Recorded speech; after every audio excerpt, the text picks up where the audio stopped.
I don't watch new movies anymore.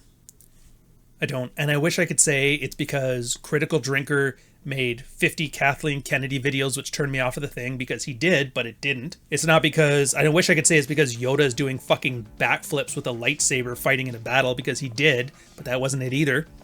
And I wish I could say it was because Bill Burr decided to stop doing comedy or being funny to be part of the Empire and let his wife influence his comedy career, because it's bad, but that didn't do it either. One day, a guy out of nowhere hired a small Korean town to work for his Minneapolis company for a year and make the greatest cartoon that you never knew you loved. And very few films are perfect. Fire and Ice, Lord of the Rings, The Iron Giant, actually, The Brave Little Toaster.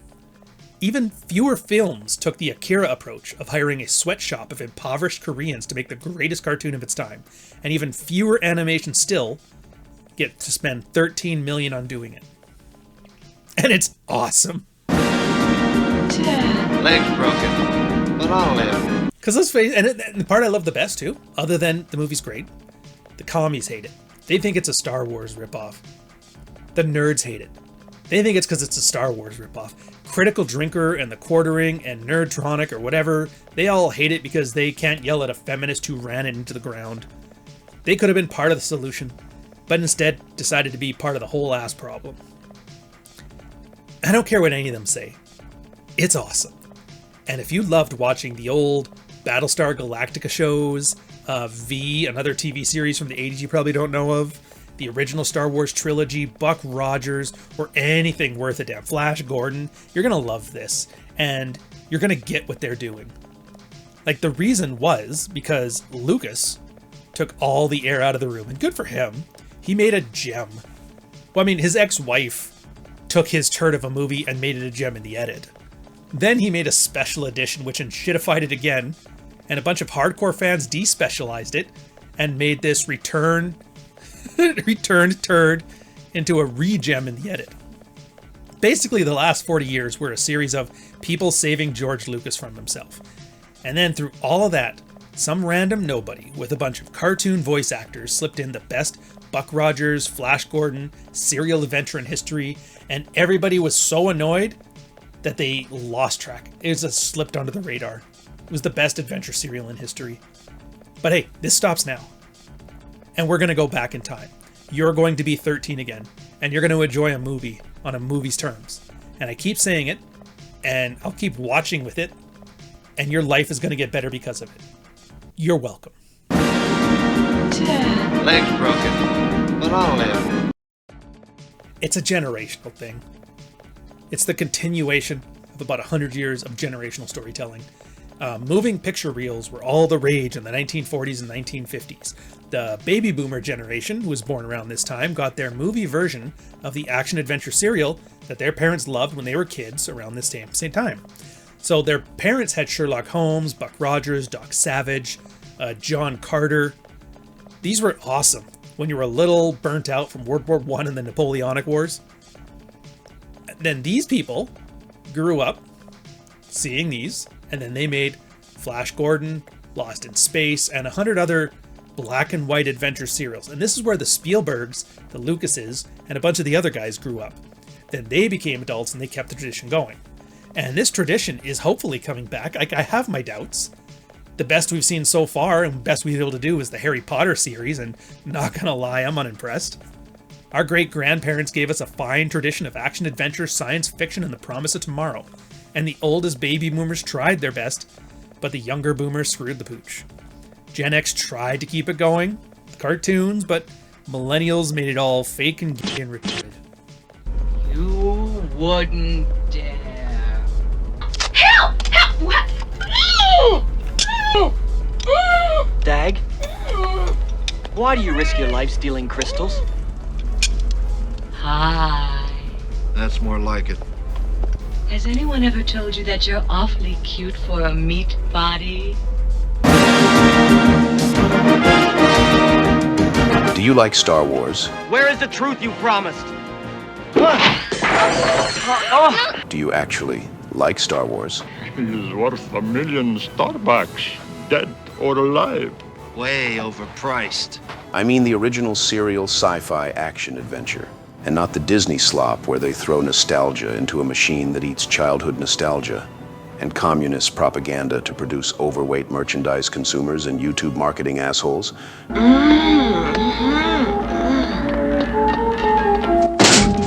you like American animation? Would you give Ralph Bakshi a child if he would let you? What the f?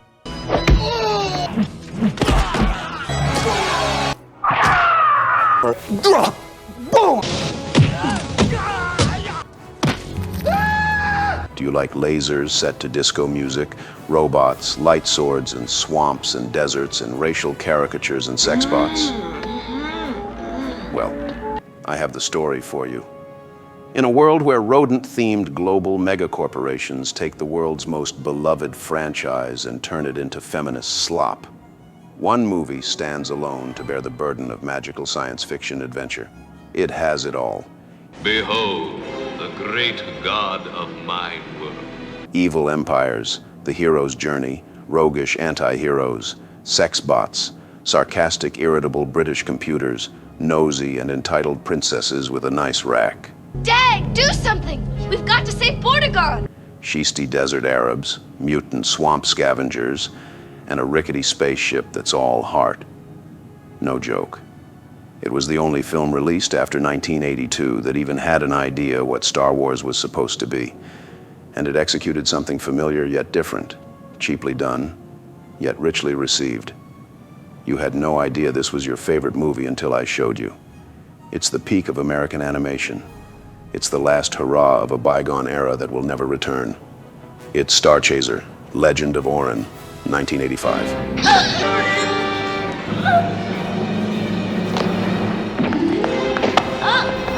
Give me the hilt, Kaka, or she will die like the other.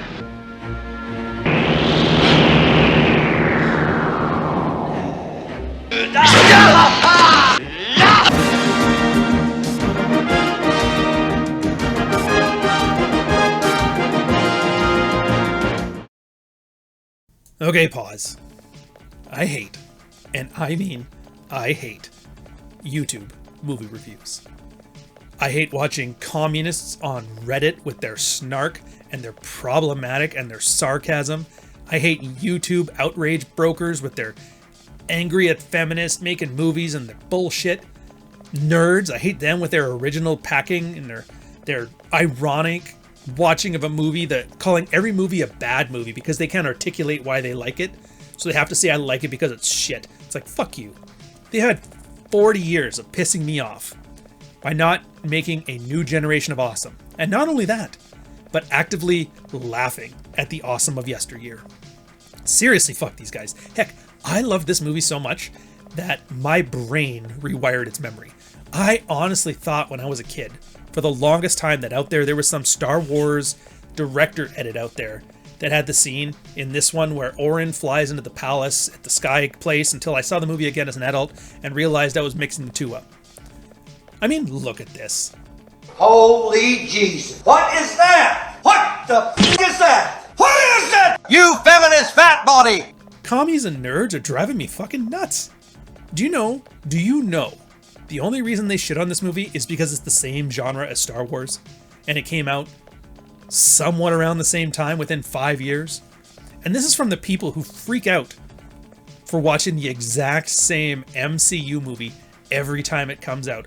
Oh wait, this is the one where the guy has to fight the evil version of himself. Iron Man? Meet bad Iron Man. Ant-Man? Here's bad Ant-Man. Black Panther? Here's Black Panther on crack. Come the fuck on, man. Because this is how we used to enjoy things. TV shows were similar. They were familiar, they were comfortable, and they were fun. Movies were similar. Comfortable, familiar, fun. You know how there's something you like? Have you just tried having more of it without forcing you to watch it on a single IP?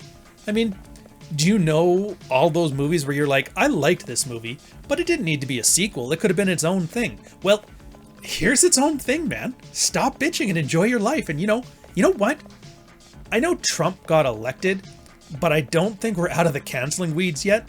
So I'm going to leave that living stone-tossed comic movie review that I think I put a clip on here. I'm gonna leave that out for now. I'll just leave it there. Leg's broken, but I'll live. And the characters. Like, you know them, and you love them. Joe Colican is Orin. He and his girlfriend are slaves mining crystals.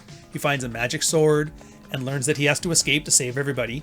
He loses his girlfriend to Lord Zygon, and here's your hero's journey. You know it, and you love it. By the way, did you know this guy is coming up next? He also played the Sword Master in the He-Man movie, which is so cool. That's Carmen Argenziano? Rest in peace, by the way. Dag Debrimi, smuggler, anti-hero, thief with a heart of gold. Again, you know it, you love it. Also, He-Man. Noelle North is Princess Aviana, and she's princess, entitled, bossy, fearless, drawn to be hot. You know it, you love it. You have Anthony De Longis as Lord Zygon. He's more machine than man. He's tall, he's evil, he's dressed in black. You know it, you fucking love it. And then Les Tremayne as Arthur, the nav computer. He's British, he's neurotic, he's sarcastic, probably gay. Again, you know it, you love it. I'm not even going to say, but you know exactly who you're thinking of right now. You got Tyrell Caravelli as Silica, the fembot. And the one thing they do that's drastically different is the R2-D2 character. In this case, they replace it with the sexbot, which is awesome. And apparently, Michael Winslow is in this one. I can only assume he does every single sound effect and the rest of the voices in the thing. The man's a national treasure. If you've never watched him in Police Academy, I'd suggest giving it a shot. And I could go over the different characters and their arcs and whatever, but you know all the arcs. You've watched Star Wars, you've watched Indiana Jones, you've watched Flash Gordon. They're all the same. And you know them like the back of your hand, and that's the great part. You don't have to learn a whole new world. You don't have to memorize an entire cinematic universe in order to catch up. You're already there. A movie in a world you've never seen yet, and you already know what you need to know to walk in there and enjoy it. That's the beauty of infinite variety.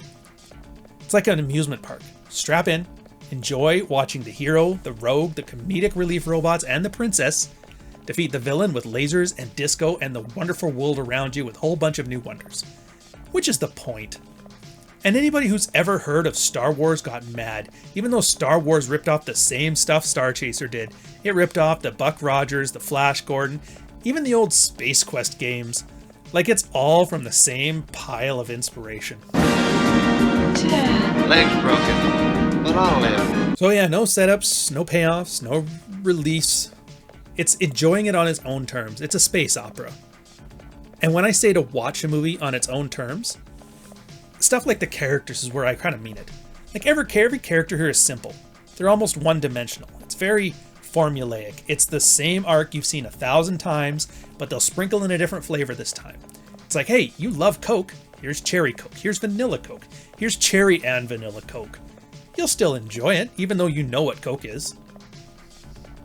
So just know, good artists borrow, great artists steal.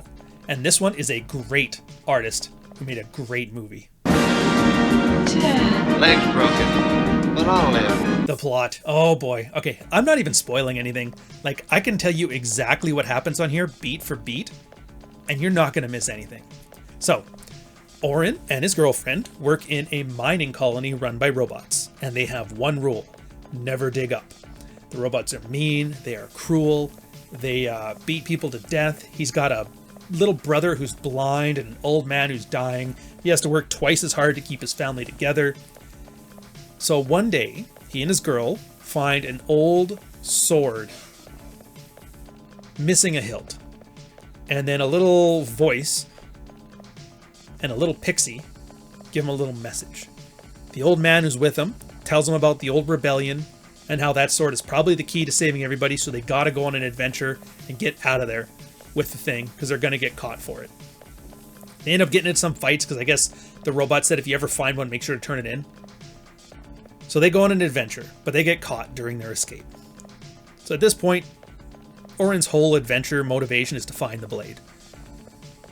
So Lord Zygon threatens him, kills his fiancée, strangles her right then and there. Orin barely escapes into the above world. It's a total Plato's Cave allegory, by the way. The problem is, outside, it's a dangerous swamp world. He gets caught by a bunch of like cybernetic scavengers who want to steal his body for parts, and it's out of sheer luck he's saved by a smuggler who came there to steal some of those crystals. So he helps him. They help each other. And then after a couple other shenanigans, they barely manage to escape. They steal a load of crystals and a secretary bot that Dag hacks into a sex bot to sell at the bazaar later on. Makes them spending cash. They fly down. He sets up the meat to sell his cargo, and they briefly meet this princess character. Now Dag tries to sell the bot, but Orin thinks he's trying to save her from some guys trying to sell her, so he ends up costing Dag 2,000 space bucks because he doesn't watch the kid born into slavery or sold back into slavery. So now he owns them both. He's like, well, now that I paid for them, I might as well take them along for the adventure. He goes into the desert, meets his contact, some evil, shisty Arabs. They don't do these. I gotta admit, man. Side note, there were two archetypes that they used to do in old serial comics and movies that they don't do anymore. There was like the Ming the Merciless type of like Oriental character, which is apparently super racist now, but I always thought it was cool. And then this one too, like the Arab that are always trying to swindle you out of a deal. They were just really cool archetypes that you can't do anymore because, you know, we're very fragile as a people. But back to the thing, the Arabs let Dag know that Orin has $1 million bounty on his head, but he declines. He's like, nah, I paid for the kid. I don't think he's worth it, whatever. So unfortunately, the Arabs planted a bomb in his money, trying to kill him anyway. But luckily, that little space fairy that's been following Orin around has, following around like Jiminy Cricket, he gives him a little hint. And you go, oh! So they find out there's a bomb on the thing, they drop it off, kill the Arabs, and they F off. So to thank the kid, he's like, alright, I'll take you to, Nova Prime? The planet that he wants to go to find out where this sword is supposed to be. On the way, they run into some trouble, and their ship ends up in a little bit of a laser battle. Gets damaged and it has a crash landing. Some evil robots come on board, they take Dag, they take him over to Lord Zygon's prison for questioning, while Orin was thrown clear from the shuttle and picked up by the princess who just happened to be riding by. Turns out, Lord Zygon is the general that ends up working for her dad, but he has no idea what's going on. She doesn't actually believe that Orin worked in the mines because they only mine crystals with robots. Why would they use humans? So she takes Orin to the archives and they find out about the rebellion. The hero used that sword 1,000 years ago to free his people, and they forbade human miners ever since. And then they're like, nothing makes any sense. How can you be a miner if we've banned it? So Ariana goes to see for herself. She's like, you know who my dad is? I'll get you fired. Anyway, so she finds out the guy who's supposed to be managing the robots for her dad is actually Lord Zygon. And he decides to kidnap her and Orin for her trouble. Turns out he uses human slaves so he can take all of the robots they were giving him and reprogram to be BattleBots. He's going to go take over the galaxy or the universe or something. Anyways, luckily for Orin, that little fairy that's been following around steals the hilt back that Lord Zygon had sitting in his office, gives it back to him, and lets him know you don't actually need it. So Orin has no idea what he's talking about. But he uses the sword to break out of prison, and then to break Dag out of prison right beside him. Now, he and Dag have to go save the princess. Back of the ship, the sexbot and Arthur start repairing it and try to get them in there so they can get everybody out. Now, the ending scene is awesome. I'm not going to give it a beat-by-beat breakdown, but all of the plot lines converge. Orin and Dag rescue the princess. Orin goes to the mines to rescue his people and kill Lord Zygon. He ends up finding out it's because the sword didn't have a hilt ever and the power was inside him all along, which helps him win in the end. The robots help everybody escape from the inside. The princess stops the robot invasion and saves the universe or the galaxy or whatever. And that fairy that's been following around, you find out that was the former hero of the rebellion, his soul. And now that he freed all the people, he gets to go off in space heaven. Everybody wins. So there was a brief period in history. We didn't need everything to be Lawrence of Arabia. The stories were timeless, they were simple, and they had infinite variation. This was before the finance bros turned everything into Space Battle Feminist 6, the Enshittificationing. A movie that knew what it was supposed to be, and it was supposed to be fucking awesome, fun, and 90 minutes long. And it resonated. A movie that knew what it was supposed to be. It combined the simplicity of mindless action, fun adventure, and it oozed charisma in a great, simple story. Not only that, but they did it in a way that was accessible to everybody. It was where we peaked as a society. The themes were ordinary, presented as extraordinary. The serialized format was known, but it had infinite variety. The story is timeless yet of its time. What can I say? Enjoy it, because I damn well did. Cheers, fellas.